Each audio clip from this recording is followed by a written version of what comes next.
was down with you? It's Monday, Thursday, J, and you looking at my iconic interview with 91. You dig? What they want, this is 91, this is what they want. What they want, this is 91, this is what they want. What they want, this is 91, this is what they want. What they want, this is 91, this is what they want. What they want. So Monday, Thursday, J, out of New Orleans. Yes, sir. Born and raised. Yeah. You still out there? Well, half and half, New Orleans and Baton Rouge. Baton Rouge, okay. What's the main difference between New Orleans and Baton Rouge? Is there one? Yeah, it is. It's a different culture. You know, you got your jigging, you got your bounce, you got you got your step against the music, how they do it, and then you got the way that we do it out there as far as the music scene. But as far as the way we talk and everything, it's more Maine and dog, and you know, out there it's more son and yeah, shit like that. So just using slangs differently out there, and the way we pronounce words is still different, even though the two cities are so close. That's interesting. You know, I never thought about it like that. I guess, you know, not being from Louisiana, we kind of almost pit everyone together. Right. Is it kind of like that with Texas? Y'all think like Houston and Dallas, like, oh, it's probably the same? Because it's very culturally different between Houston and Dallas. So I'm imagining it's like that. Nah, because I done stayed out here in Houston and went to Dallas. I know it's different. It's kind of that similar effect. Like, they got some shit that's the same, right? That's in tune, but for the most part, it's, you know, you got a big differential. Yeah. Okay, so what do you like more? You know, not saying necessarily which one is better, but just off of your experience through life, which one do you prefer?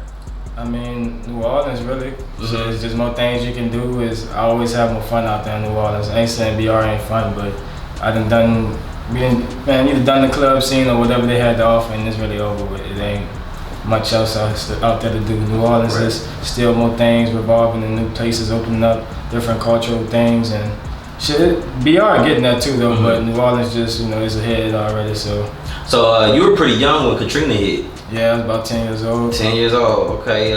What was that experience like?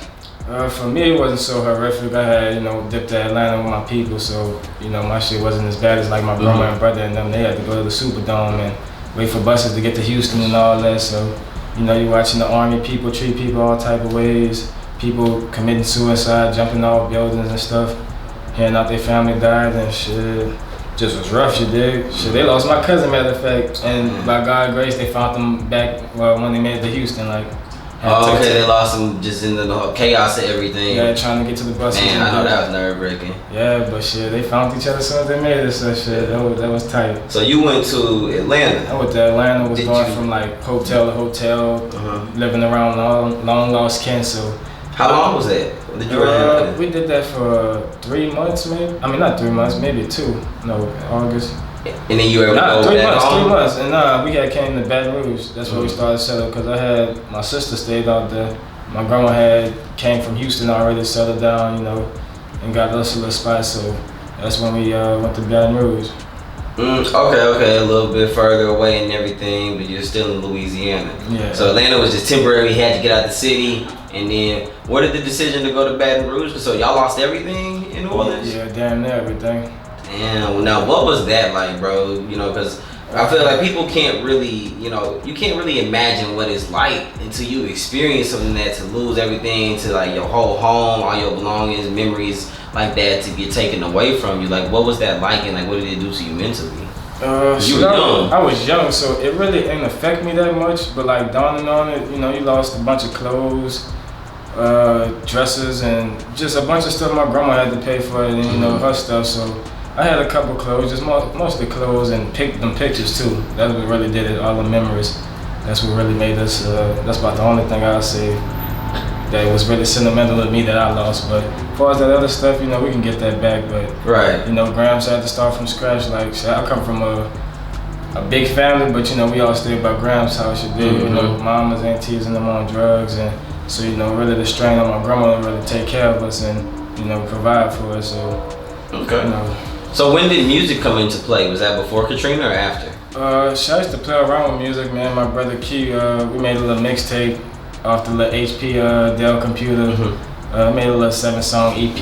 You know, just always playing around. We always love music, knocking on the desk and all that, making beats. So, you know, the love was always there. But as far as taking it seriously, I ain't take it seriously like 2017. Me, my cousin, Monday Thursday DJ. shit, and Money Thirsty Black shit, we came up with the name Money Thirsty, just was like, shit, let's put our best foot forward and really, try to turn this hobby into a passion. So that's how it really happened. What made you want to take that step from just doing it for fun to like, all right, I feel like I can really do this? I seen people who wasn't as talented as us, like, I can rap just as good, if not better than them. So I'm like, shit, let me go and try to make me some money, go, put something together. And that'll do it for you, bro. Seeing somebody, especially when they ain't as passionate as you doing it. So that's what's crazy about nowadays. It's people who don't have to be talented or even have half the passion as you.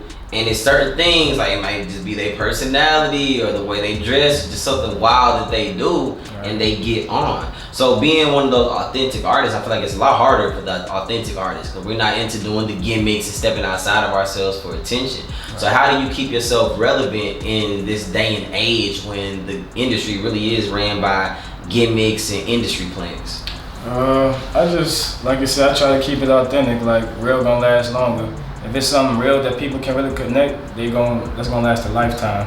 So, it might take me a little longer to get where I'm going, but once I get there, it's gonna be consistent, it's gonna be strong and real hefty, you feel me? So, man, just the work speaks for itself. I just put my head down and grind. Like, if you don't feel them stories or you ain't been through that pain and then, really can't feel it, then, I understand. But I feel like when you're telling that story and just really touching people's heart, shit, they ain't got no choice but to respect it. Okay, tell me more about Money Thirsty. That's your crew. So it's definitely more than just you and you changed up a couple names. It's just me and Money Thirsty DJ, the ones really rapping right now. But it's Money Thirsty Entertainment. So, we trying to start videography and engineering. Really everything. I've been self-teaching myself. Like I've been doing EPK kits, cover art, doing my own street team work, printing my own posters, making my own shirts. Like I'm just been doing it all. So.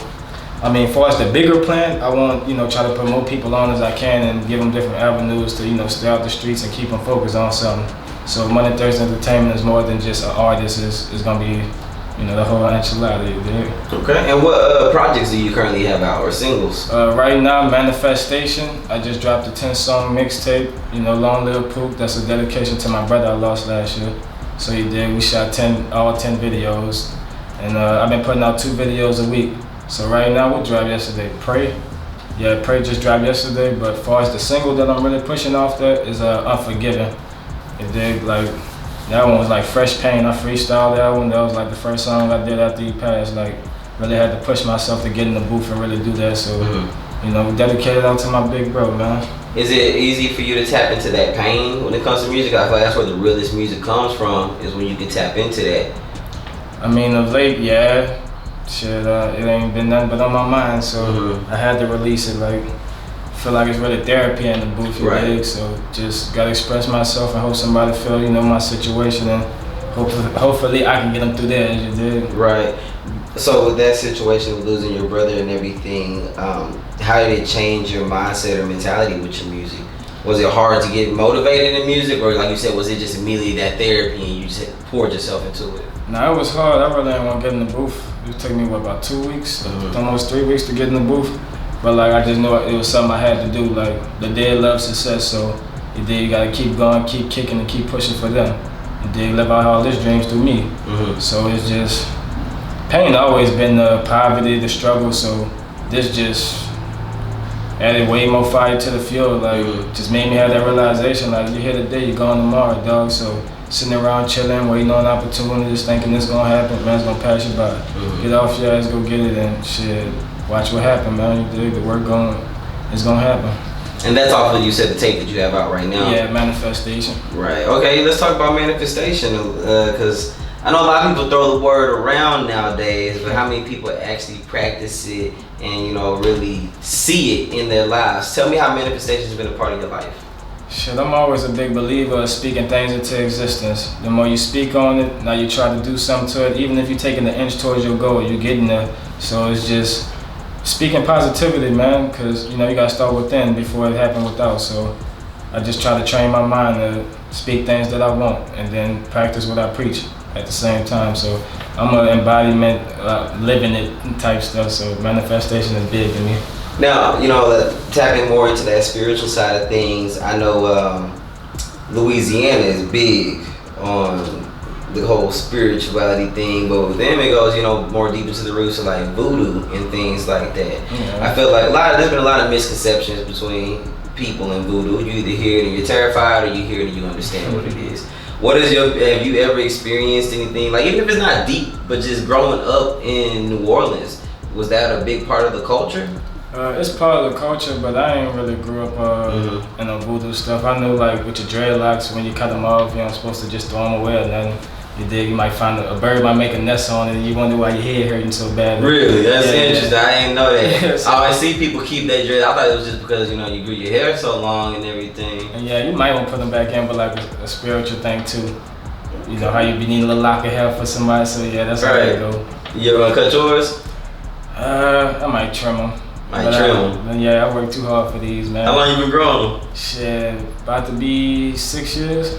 Now that's another cultural thing. And it's funny how you say it is kind of a spiritual thing too. I hear a lot with locks. I hear a lot of people, they don't want to call them dreads no more. They don't like putting that terminology, that word on it. Are you big like that? Like are you a grand rising over a grand morning person? Nah, I ain't gonna lie.